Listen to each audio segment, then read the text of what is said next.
দাদু, শিমুল তো আমাদেরই ছোট ভাই, আপনার কোম্পানিতে চাকরিও করে। ও না হয়তো মাতলামি করে আপনার সাথে বেয়াদবি করছে, ও তো আপনার তারা মাপ চাইছেও। আপনার উচিত না পরে মাপ করে দেওয়া? জালাল বাবু, তুই জীবনেও বিদেশে যেতে পারবি না, কারণ তুই একটা দালাল। দাদু, আপনি আমার দালাল বলেন না। আমি আপনার সাথে কি দালালি করছি? তুই শিমুল রে লয়েছিস কি লেগে? থাক হাবু ভাই, আল্লাহ বলি আপনার গালি খন দরকার নাই। আর সামনে ভাইয়া আপনার দালাল বলি গালি দিতেছে আর কলজাটা হারিয়ে যাইতেছে। এই ফাঁসান মন আপনার আর গলার দরকার নাই। আপনারা নিজেরা পার্টি করে মজা করে আইবে ওখানে চলে যেতেছি।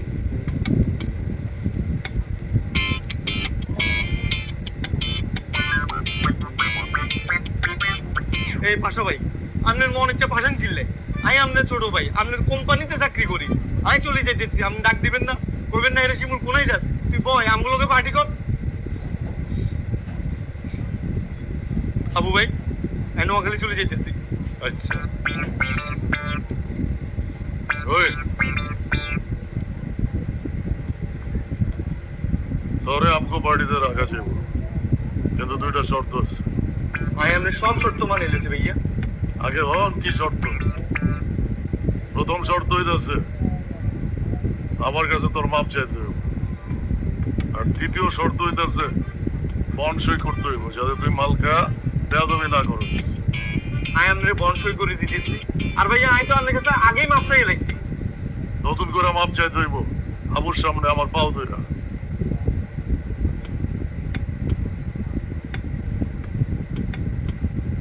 মাপসা এখানে তো কেউ নাই, কেউ দেখবে না। মাপসা ঠিক আছে পাশা ভাই, আই আপনার কাছে মাপ চাইম। আবু ভাই এরকম তুমি বাই কর। তাহলে তোর আর পার্টি করার লাগবো না, তুই জাগা। ওই বেটা, তুই আমার কাছে মাপ চাবি, একজন সাক্ষী লাগবো না? আই আপনার কাছে মাপ চাইম, শাকিলে বকিলে সাক্ষী লাগবো, তাহলে তোর পার্টি করা লাগবো না, যা।